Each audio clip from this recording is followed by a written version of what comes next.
Hello, everyone, and again, welcome to the DHEC Federal Fiscal Year 2024 webinar on the High Hazard Potential Dams Rehabilitation Grant. We're going to go ahead and get started with that webinar. My name is Sam Johnson. I work with the South Carolina Department of Health and Environmental Control's Dam Safety Program. Also here with me today is Brittany Felder, who works with our program on our grants. During this presentation, if you have any problems with Teams or other technical issues, please post that in the chat, or if you cannot access the chat, if that's what breaks, please email response@dhec.sc.gov, and we'll attempt to work through that. Microphones are disabled for the majority of this webinar. They will be enabled at the end of the presentation for a question and answer session. During the presentation, if you have questions that come up, please use the chat for those, and we'll try to get to those as quickly as we can, but there will be a full question and answer session at the end of today's presentation. We are scheduled to go for about an hour and a half on the content. That includes the question and answers at the end. But just in the interest of time, we're going to go ahead and get right into it. Our presenter today is the head of our program. This is John McCain, section manager here with DHEC, and he's going to take us through the details on this year's grant opportunity. So with that, John, you all set? Hey, thank you, Sam. Yep, and again, I think most of you probably have, we've probably spoken or exchanged emails in the past, but again, my name's John McCain. I'm the manager of the DAMS program here in DHEC, and my contact information is there. I'm happy to talk to any of you directly at any point regarding this grant. We also have, again, some good talented staff, Sam and Brittany and several other staff help me with this grant program, and you can reach all of us via response@dhec.sc.gov. So just that's kind of a catch-all email address for the dam safety program. So always, if you ever need to reach out to us, that will always get to someone's inbox. So today, if you've ever watched any of the previous webinars we've done on this grant, very similar agenda. We'll talk about the background and how this grant program got created, and what the available funds are for this upcoming offering, the eligibility criteria for both the dams and the applicants, what eligible or allowable activities the grant can pay for. Then we'll kind of touch on the state and federal requirements of a grant award, and we're going to touch on some of the special requirements for construction, because this grant we will be able to fund construction, unlike last year. So we will be able to fund construction, but there are a lot of additional requirements for those types of projects. Then we'll go into the application process, and how DHEC reviews applications and makes and selects those projects for awards, the timeline for this year, and then the question and answer session. So the background of this grant is that the U.S. Congress created this program in 2016 when they created or passed the Water Infrastructure Improvements for the Nation Act. But that was the creation of the program, but they did not appropriate any money, so there really was no grant to speak of. It was just an authorization. The actual first appropriation was in federal fiscal year 19, and that was only $10 million. And again, in the next year was $10 million. We started seeing some increases gradually. So fiscal year 2021 was 11 million, then 22 million. And then this is about when FEMA took a step back. FEMA knew they were going to receive a large amount of money from the upcoming, or the IIJA which is the Infrastructure Investment and Jobs Act. And so in FY23, there was no grant offering because FEMA was essentially kind of restructuring and preparing for a major influx of new funds. And so we had a year off basically. And so now here we are in federal fiscal year 24.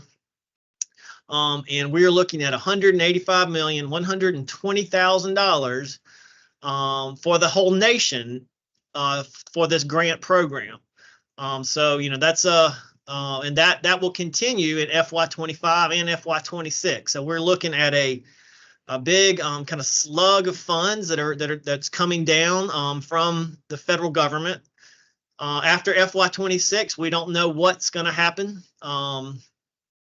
But that equates to something, somewhere over $500 million in 3 years for dams for rehabilitation and removal. And I want to call out that of that total $500 million, the Congress required that $75 million must go towards dam removals.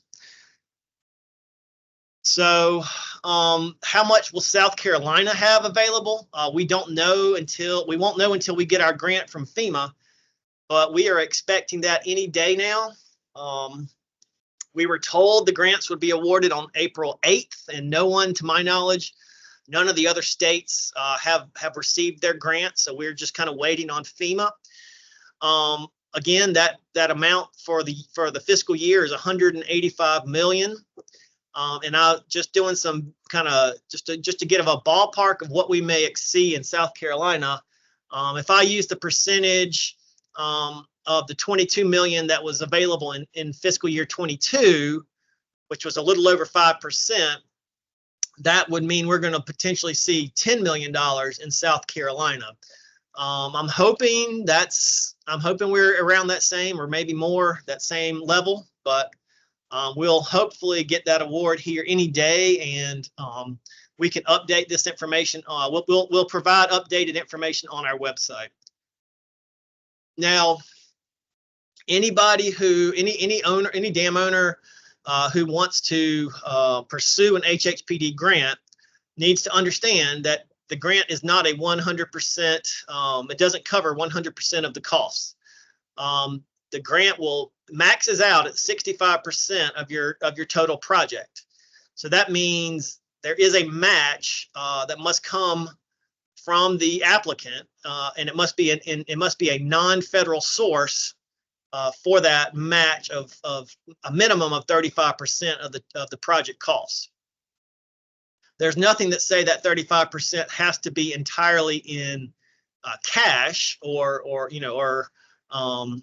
expenditures.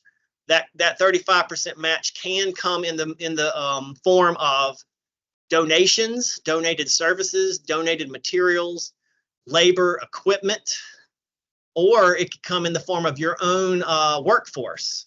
If you have if you have a staff of laborers, engineers, technical experts that can do some of the necessary work, their hours, their wages can conform your match. And those things in the red box, the donations and the force account labor, are what's called in-kind contributions. And so if you don't have the 35% match in cash, in-kind contributions can and are acceptable to make that match. So now let's talk about what makes a dam eligible for a HHPD grant.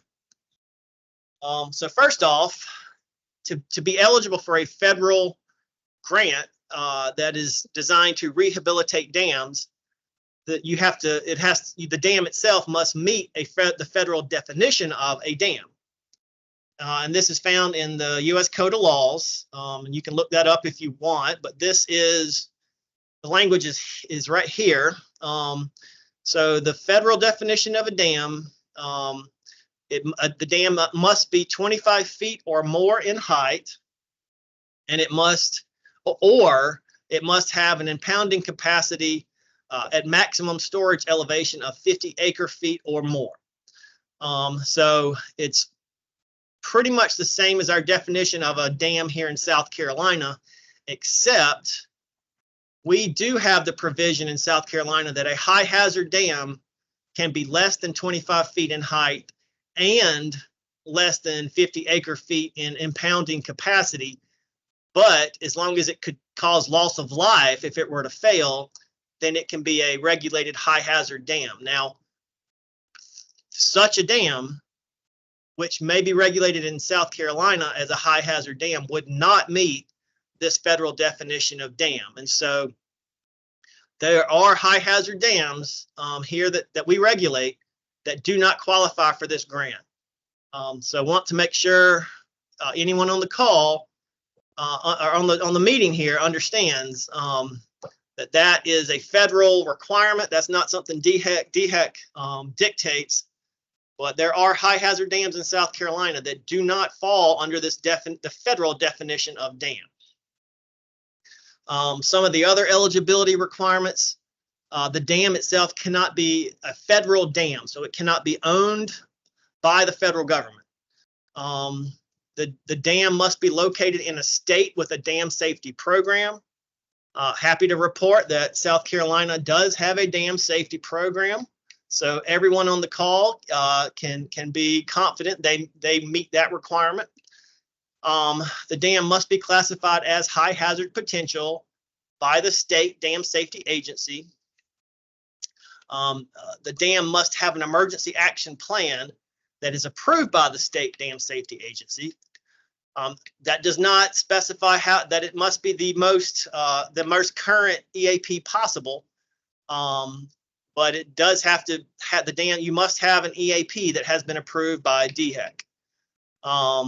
And I think if you don't already know this, we do provide a service where we will help you create an emergency action plan, and our staff via the response at dhec.sc.gov, we can help anyone who wants that assistance create their emergency action plan. The next requirement, the dam must fail to meet minimum state dam safety standards and pose an unacceptable risk to the public. So essentially, the dam has to be in pretty bad shape. The dam cannot be a licensed hydroelectric dam. So what that means is the dam cannot be licensed by the Federal Energy Regulatory Commission, or that I don't know of any other licensing agencies for hydropower, but the dam cannot be licensed to produce hydroelectricity. The dam was not built under the authority of the Secretary of Agriculture, which that's a very specific category or provision. There are about 103 dams in South Carolina that were built by the Department of Agriculture. They are used for flood control and sediment control or erosion control. And so those 103 dams, not all of them are high hazard, but those dams would not be eligible for this grant program.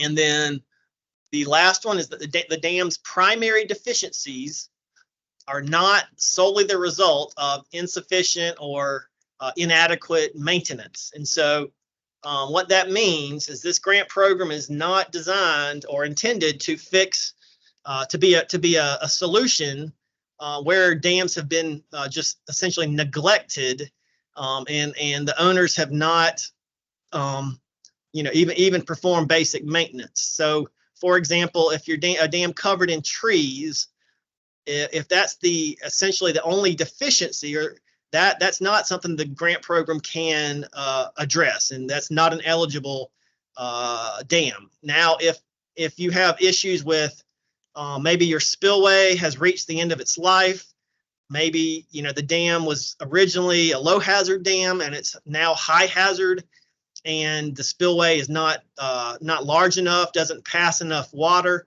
Those are eligible deficiencies, and if those dams have some trees, that's okay. That doesn't disqualify the dam, but the primary deficiency cannot be the result of insufficient or inadequate maintenance. And so, a lot of folks who, are, it really has to be some, a very, let's see, more of an engineering deficiency, more of a either like I said, the dam has reached the end of its life, or the components have reached the end of their lives, or there is some a kind of intrinsic design flaw or inadequacy. That's really what we're looking for with this grant program.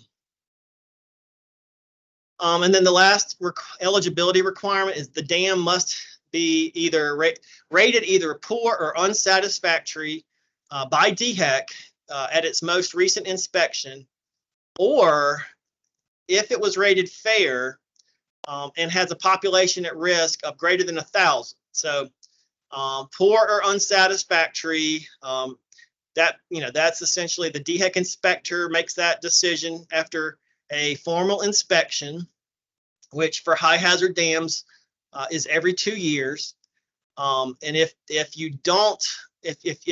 your dam is not in poor or unsatisfactory condition, if it's in fair condition, then it has to have a population at risk of greater than or equal to 1,000 to be eligible.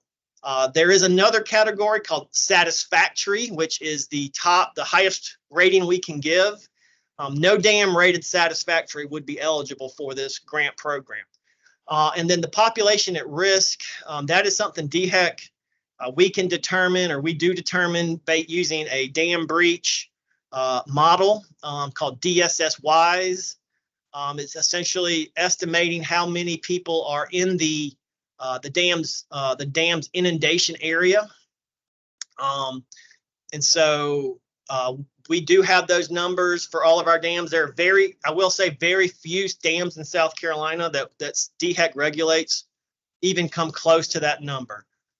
So that means very few dams rated a fair in South Carolina would be eligible. All right. So now for the FY2024 HHPD grant, as a result of those previous 10 eligibility criteria, we have determined that there are 43 dams for this grant year eligible in South Carolina. We have that list of 43 on our website. You can go simply to scdhec.gov/dams and follow the link to the HHPD grant website, or you can go directly via this longer link. And we are happy to discuss why your dam was or was not eligible upon request.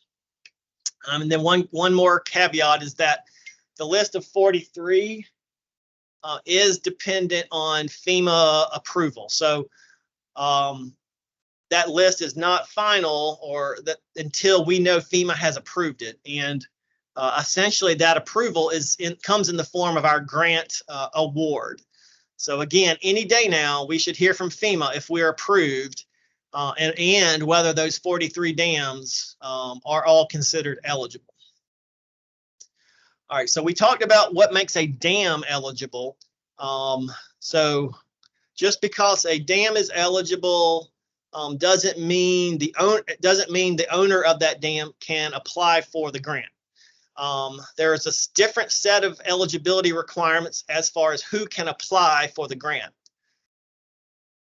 So if the dam is eligible, then there are two categories of eligible applicants. The first is any non-federal government entity. So that would be a state agency, that would be any county, municipal, or tribal government. that could be a special purpose district. And then the other category is a nonprofit organization.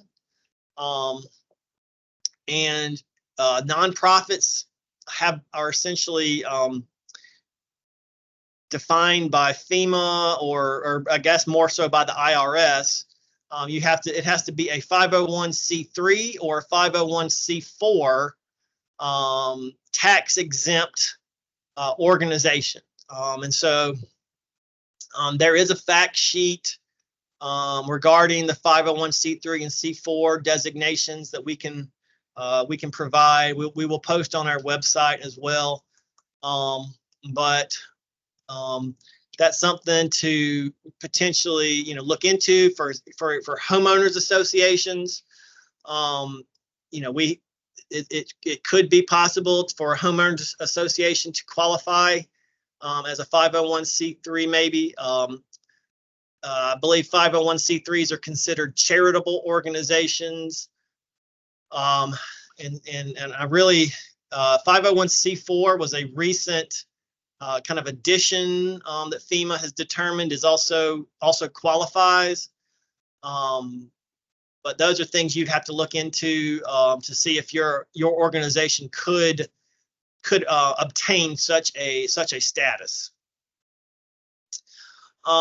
So if you're a private dam owner and you don't qualify for either, or you don't fall under either of those two categories, the non-federal government entity or the non-profit organization, how can you get access to some of this grant money? So you cannot apply directly. If a private citizen, if you don't meet the two previously mentioned categories, we cannot accept your application.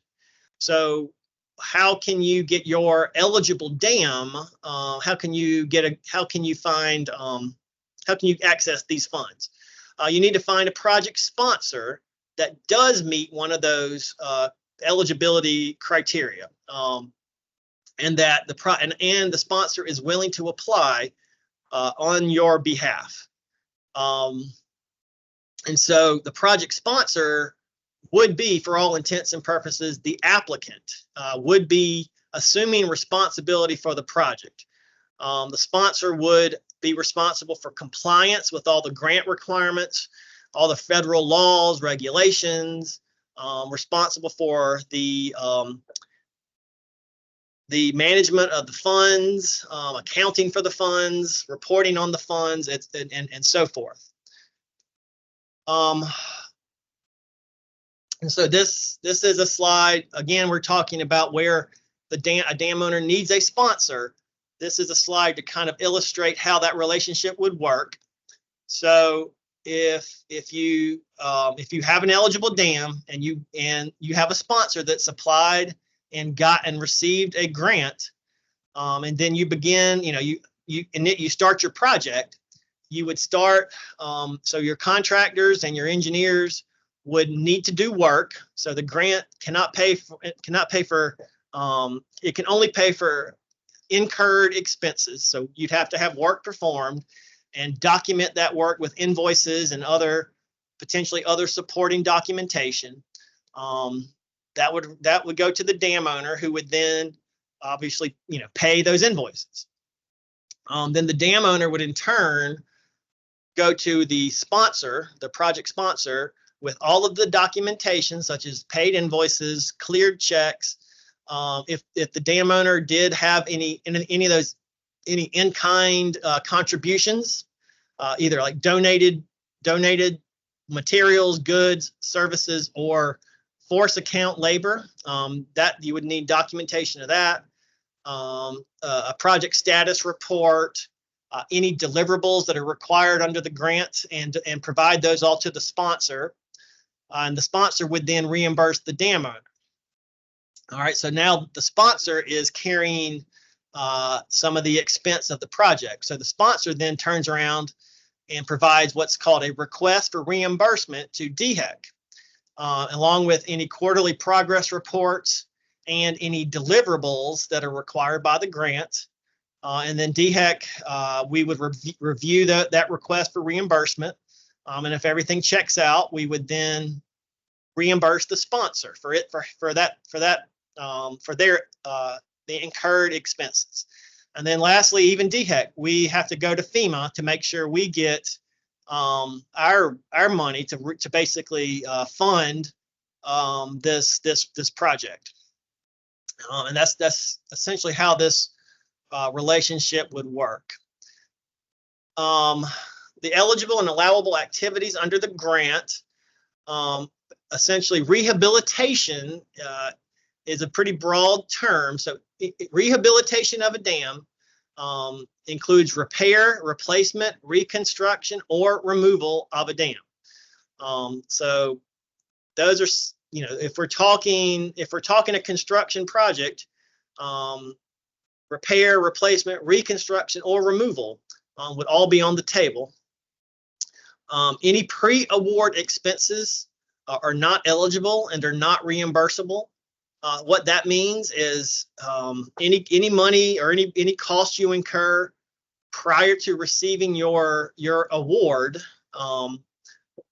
cannot be reimbursed. So as developing your grant application is not an activity that can be reimbursed. Any design, any engineering you do before the award cannot be reimbursed. So what activities can be funded besides obviously construction or removal? Planning is eligible. Any of the preliminary engineering work, final design work, construction and demolition. And then lastly, even non-structural risk mitigation activities can be funded under the grant. And those are, we have a little definition of what that means, but essentially that can be thought of as activities that don't really touch the dam, but still have an impact on the risk that the dam poses. And so that's something we require at least some attention be given to what alternatives exist with regards to these non-structural risk mitigation activities. So before we would approve any type of construction or demolition project, we would want to see what exists, what possibilities exist to reduce risk separate from working on the dam itself. The grant, the activities have to be conducted within 36 months of the FEMA award to DHEC. So we're again expecting that award any day. So that period of performance would start any day now, April of 2024. And then all of the activities under this grant would need to be completed within 36 months. So April of 2027. However, there is the possibility for extensions, but those are subject to FEMA review and approval. DHEC cannot extend a period of performance by itself. Some examples of activities that are not allowable, and this is under the law. This is not DHEC. This is the Congress's list. You cannot rehabilitate a federal dam. You cannot rehabilitate a fully breached dam. You cannot perform routine maintenance and operation of a dam. You cannot, again, use grant funds to modify a dam to produce hydroelectric power. You cannot use the grant funds to increase the water supply storage capacity. And then and lastly, to make any other modification that does not also improve the safety of the dam.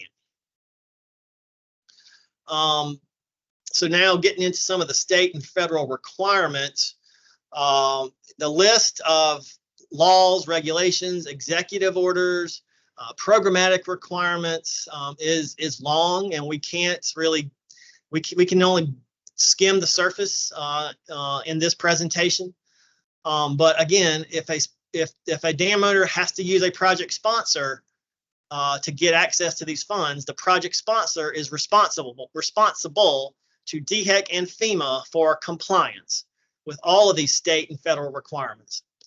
And so due to that, DHEC, we recommend that the sponsor and the dam owner have a legal agreement, something in place that protects the sponsor and that clearly defines in the event of some kind of non-compliance situation that the dam owner really is responsible for the resolution of that non-compliance issue. And then the project sponsor, or the dam owner, or both, there is a requirement that all records associated with the grant should be retained at least 3 years. And if there are any kind of audits or issues or non-compliance findings, then records shall be retained as long as is necessary, to resolve those issues. So again, to skim the surface of the state and federal requirements, in the environmental and historic preservation requirement is a pretty big one. There's the non-discrimination in the workplace would apply to any applicants or sponsors that are, essentially a corporation or some kind of, or an organization. Procurement requirements, which is also a very big one. Cost principles, audit requirements, administrative requirements apply. Any debarment and suspension rules, that means you cannot be debarred or suspended from participating in federal grants or contracts. You must have drug-free workplace policies. For construction, you must follow the Fair Wages and Labor Standards Act, which is also known as the Davis-Bacon Act, which dictates that laborers and workers have to be paid a set wage, especially for skilled workers. The Federal Funding and Accountability and Transparency Act, the Single Audit Act, Uniform Relocation Assistance and Real Property Acquisition Act, if property is being purchased with grant funds, the Buy American, Build American Act. Hopefully, for most of our projects would not be a big deal or issue, but potentially, that could potentially be an issue that, could impact equipment, any electronics, any iron or steel components of a construction project. And again, then programmatic requirements.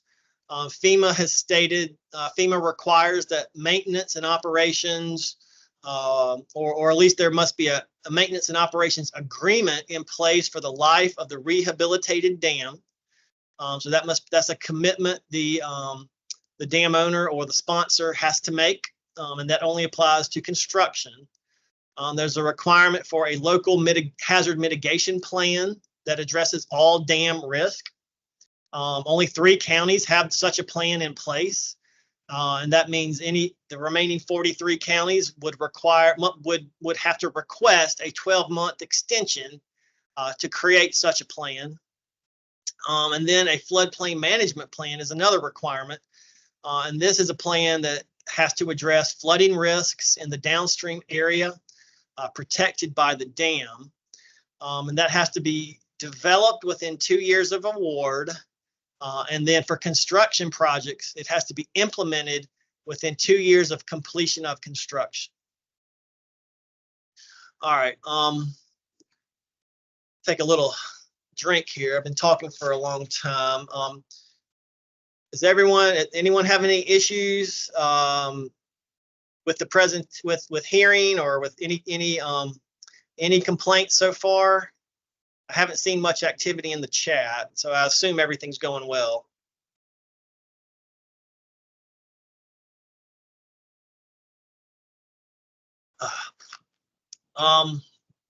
Okay, well, actually, this slide addresses the 3 counties. So I just saw that question.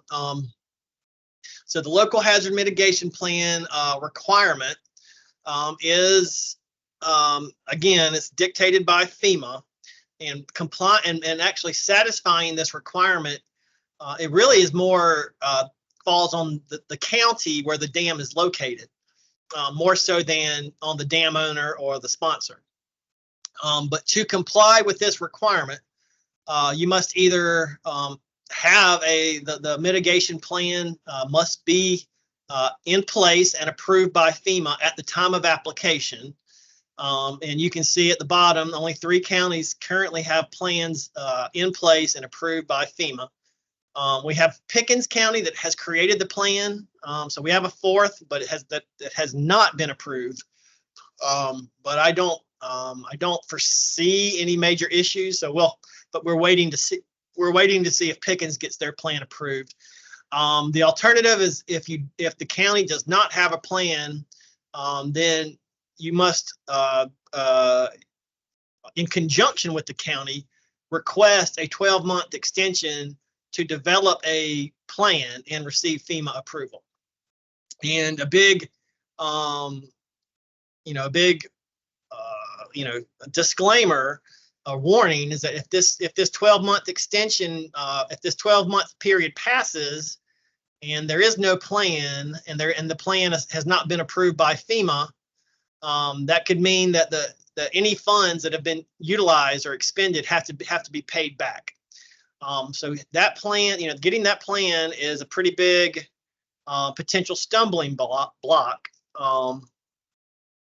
But 12 months is more than enough time to create a plan. We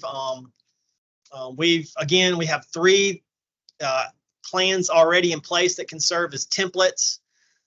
So it's not something that is unsurmountable, but it is a very serious requirement.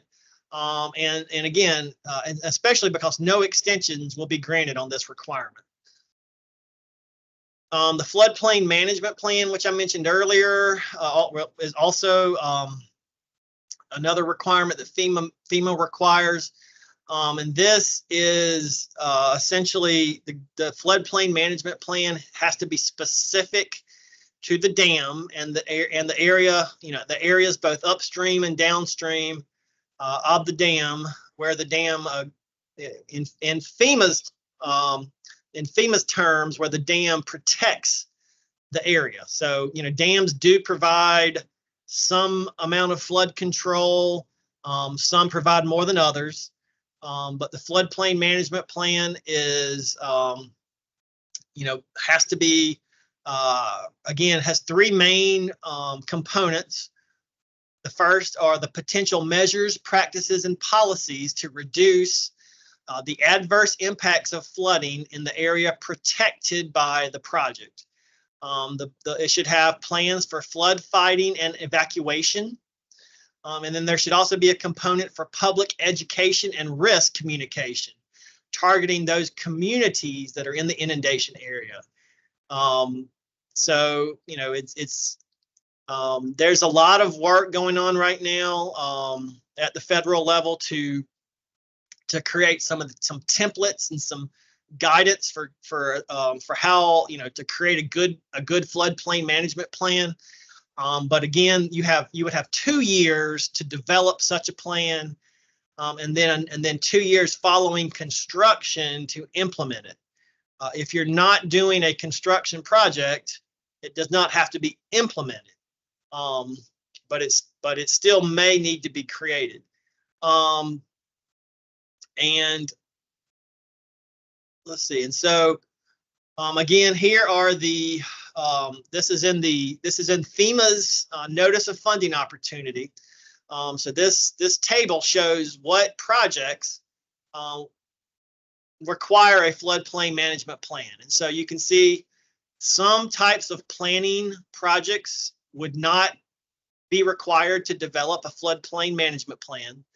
But then other types of planning, any design and any construction project would be required to develop a floodplain management plan. Regarding the dam removal aspect, or the dam removal, what's the word? How a dam removal floodplain management plan would look.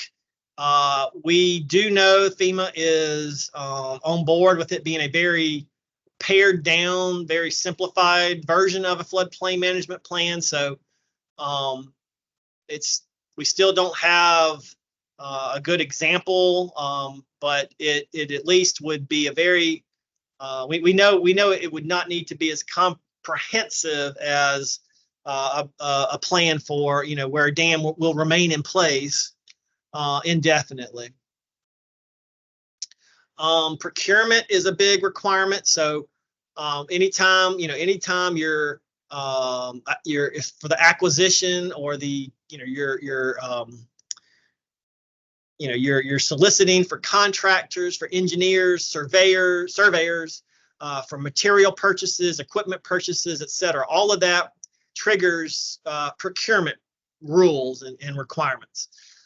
There is a distinction between informal procurement rules and formal procurement rules. I think that level, I think the threshold is $250,000. Less than $250,000, informal procurement methods can be followed. Greater than $250,000, you have to use formal procurement methods.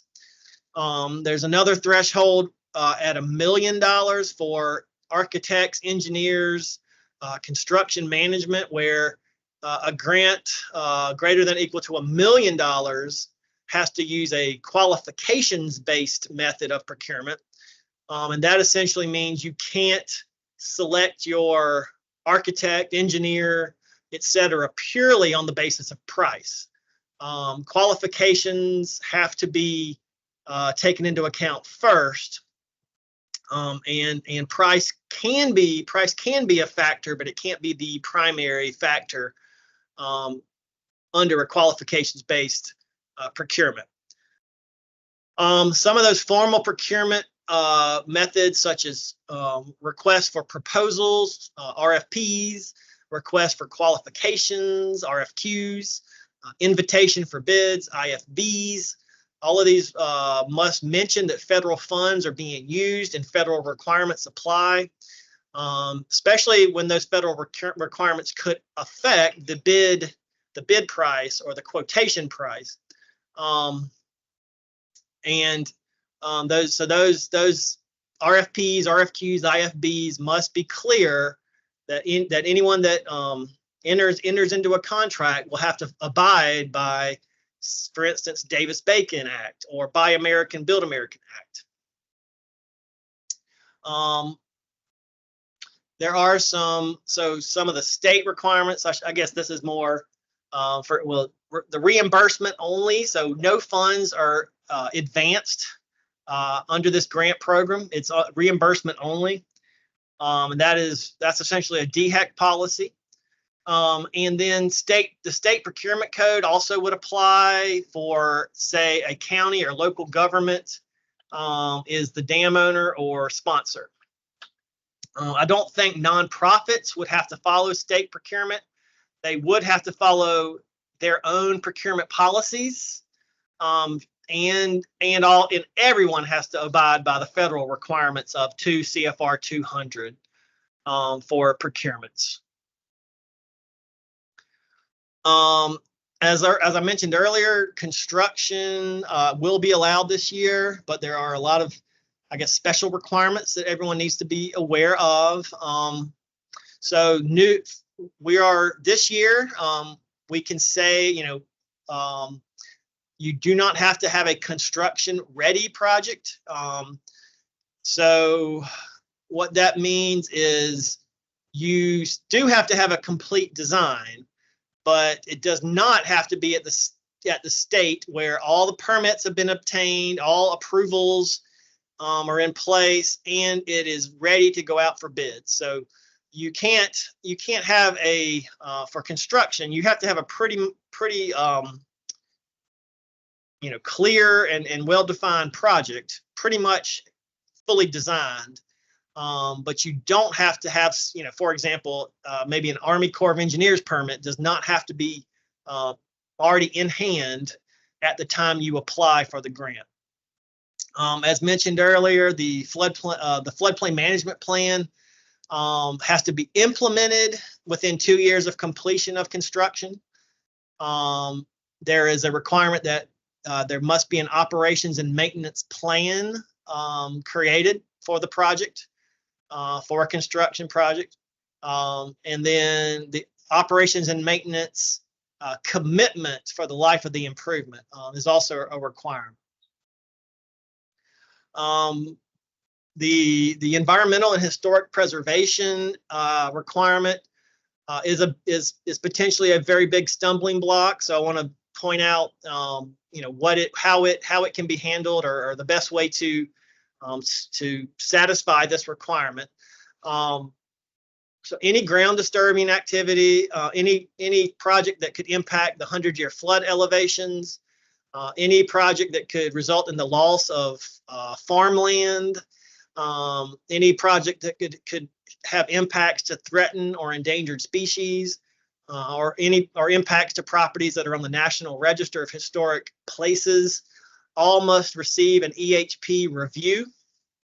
Again, that's not an exhaustive list of all potential project impacts that trigger EHP review, but those are probably the most common. And so the EHP review is performed by FEMA, but the application must provide everything needed for FEMA's review, such as a detailed description of the disturbance with the area, as in square foot or acres, or the dimensions of the area, the depth, if it's going to be if there's going to be excavation or soil borings or any kind of digging, the latitude, longitude, and the duration of the disturbance, and then photos of the existing area. All that will be used by FEMA in conducting the EHP review.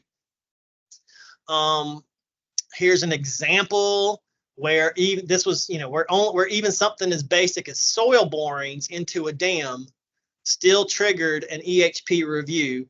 And so, as you can see in the application, FEMA had to provide the locations of each boring, the depth of each boring, and the diameter of the borings, and with photographs and with all the supporting documentation to get FEMA's for that EHP review, and then FEMA also required a public notice of the potential impacts, so a period for the public to comment regarding these potential environmental or historical impacts.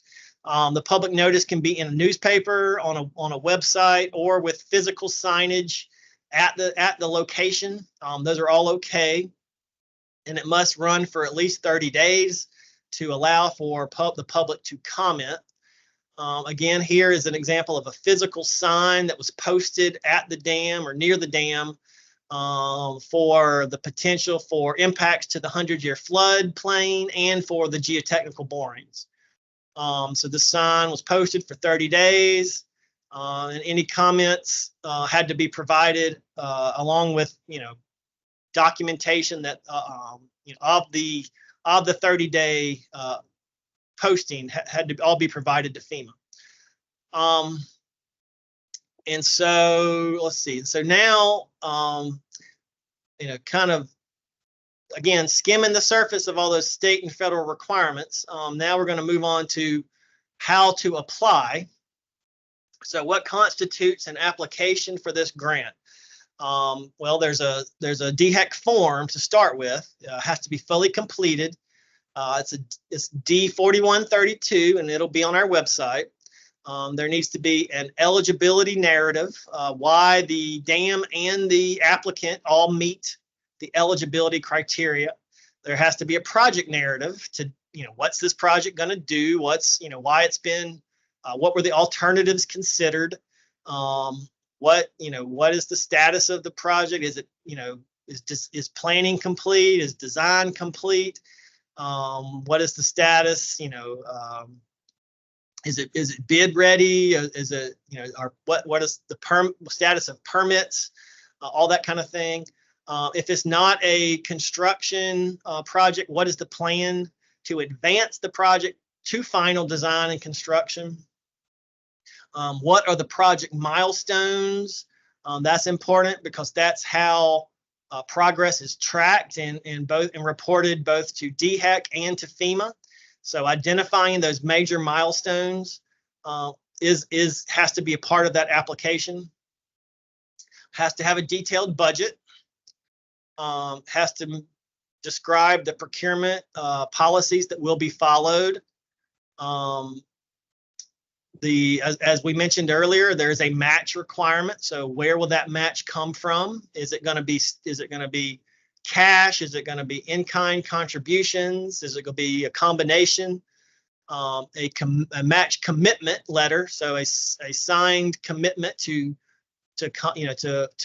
come up with that match requirement, and then either the FEMA approved local hazard mitigation plan or that extension request that we mentioned has to be coordinated with the county.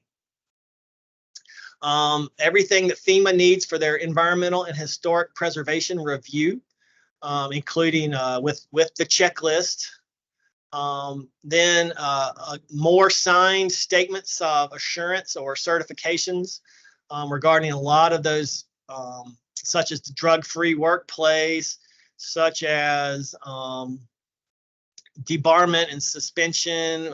A lot of assurance statements have to be provided. And then lastly, that the floodplain management plan will be developed within 2 years of award. And this should also say for construction will be implemented within 2 years of the completion of construction. We require that a licensed professional engineer assist with the application.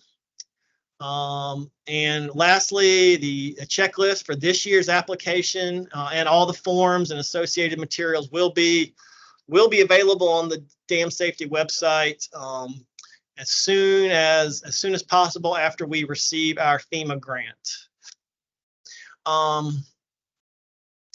So now how does DHEC review and make selections of projects?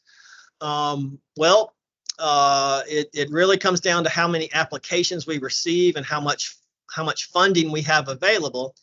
But this year, FEMA has a new requirement. It's the project prioritization tool. And so if we do have more applications than we have available funds, then we have to utilize this project prioritization tool as the primary screening method to make project selections. We do have the authority to take other secondary screening criteria into account, and we are still considering whether we will do that.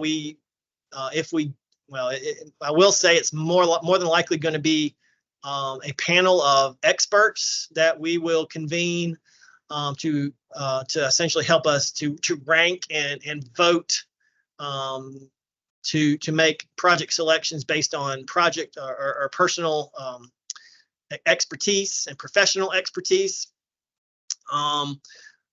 But primarily it will be based using this project prioritization tool. And so I think that does bring up a question regarding this year's grant. Can dam removals still be giving a funding priority so that dam removals are prioritized over any other project? My opinion or my belief is that should still be possible as A dam removal is essentially the greatest risk reduction that can be accomplished for any project. So removing the dam is the greatest way to reduce risk. And if the risk reduction is the ultimate, kind of the driving criteria, I think dam removal should still be able to take priority. But again, no project, no one should expect a guarantee of receiving any funds. This project prioritization, again, it just so the methodology FEMA is requiring involves ranking dams on a basically a grid where along the x-axis are the estimated consequences of failure, and so that would be again using the population at risk from a dam failure. So what is the estimated population in that inundation area? And on the y-axis is a likelihood of failure, and that is a gauge of the condition of the dam and how likely that dam is to fail. And so the projects that show the greatest reduction in risk, so moving from upper right to lower left that's risk reduction. So the projects that show the biggest move from the upper right to the lower left would receive the priority. And so in this example, the purple in purple is a dam removal project. And so you can see that a dam removal would essentially take the risk to zero, where both likelihood of failure and consequences of failure are basically in low and low or zero.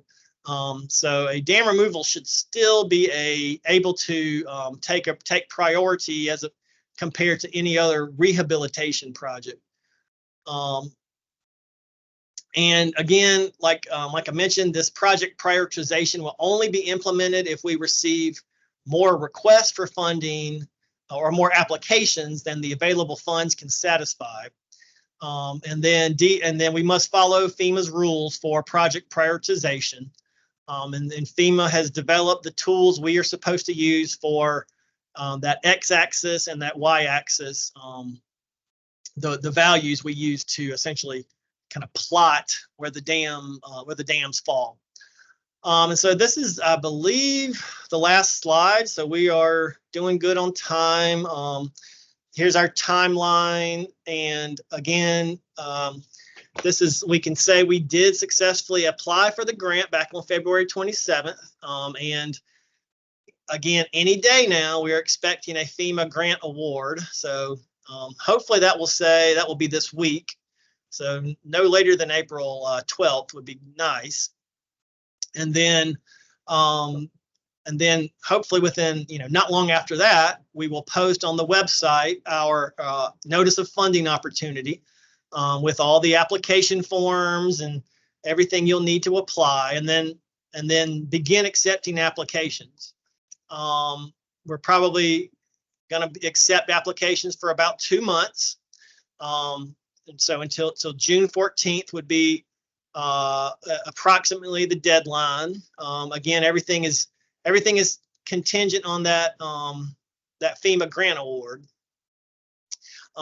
We would hopefully within a week be able to do our initial application screening, and determine whether all the applications are funded, or we're going to have to use a prioritization approach.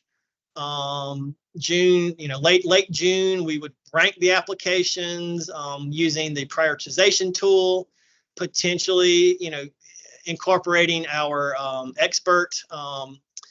expertise and if we need a secondary ranking criteria, and then hopefully July 1st, DHEC, we submit our amended grant applications with all of our proposed sub awards to FEMA.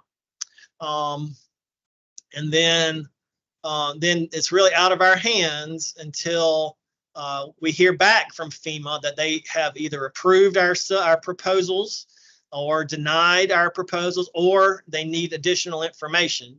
But hopefully by October, we have FEMA approval to make those awards. And then no later than, I would say, the end of the year, we're looking at actually executing sub awards with either the dam owners or the project sponsors. We did add these slides just for folks who, so we do have some slides for beyond this current grant cycle.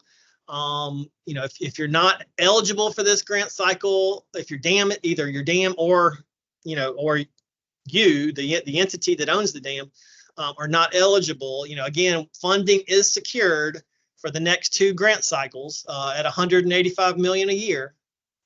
And so, you know, if the dam wasn't eligible this year because it didn't have an approved EAP, you know, that's something to start working on. If the dam wasn't approved because, you know, it appears that it's just a result of lack of maintenance, you know, then if you can help us identify deficiencies that are not solely due to a lack of maintenance, then perhaps your dam can become eligible. And then again, you can work with your DHEC inspector regarding the inspection rating. If you've been given a fair rating, but the inspector does not know of all the deficiencies that may need correcting, you know, definitely work with your DHEC inspector.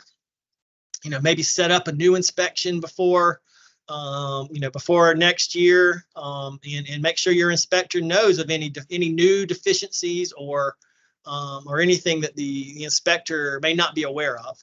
And you know, and lastly, you know, the grant requirements do change. They've changed every year up to now, and they will change more than likely for next year. So we can't predict exactly what next year will look like. So our recommendations for, you know, if you want to apply, you know, maybe next year or in the future, start your planning now. Talk to us if you have a project in mind. Remember, there's no construction without a complete design. It doesn't mean you have to have all your permits in place and be ready to go out for bids, but you do need to complete the design. You remember, you know, procurement. You know, if you want to do a planning or design project this year, you know, or in future years, remember, you know, to use those into any engineer or consultant you're using, you know, for them for those expenses to be grant eligible, you have to follow procurement. You know, even if it's before the grant award, as long as you follow procurement before the grant award, you can continue to work with the engineers or consultants that may be helping you with planning or with the grant application. If you don't follow procurement for your engineers or consultants, and, you know, with developing, you know, then we can't guarantee, you know, that once you get a grant, you know, you may have to use an entirely different engineer. You may have to follow some kind of a procurement process, and that may mean you're working with a completely different engineer under the grant. Contact your county regarding their local hazard mitigation plan. Tell them, you know, you want to apply for this grant, and this is a requirement, and, you know, and you're going to need their assistance. You're going to need to coordinate. If you need a project sponsor, you know, start that search. You know, it doesn't have to be, you know, there's a lot of nonprofit organizations that may be willing to sponsor, especially for dam removals. You know, maybe, you know, your municipality, it may be your county, it may be a neighboring municipality. There's no, you know, maybe you know, the inundation area, you know, crosses into another county. So a different county may want to sponsor you. There's no limitation as far as, you know, there's nothing that says it has to be your county or your municipality that is the sponsor. Coordinate with other owners and stakeholders. You know, if there's if there are multiple owners on your dam or of your dam, you're going to need, there's going to need to be some coordination. If there's stakeholders such as the people that live on the lake, people that are in the inundation area, maybe with DOT or other parties, definitely coordinate with those. And then regarding that, that cost match requirement, maybe you can find partners that want to provide some of the either donations or provide in-kind contributions of some sort. And so that's it for the presentation. Again, here's our information. If you want to contact us, the DHEC Dams website is where all the everything will be posted, including this presentation. Both the recording and the slide deck will be found on our website. So that's pretty much the end, and we can start with Q&A. Okay. Well, thank you, John, for the presentation.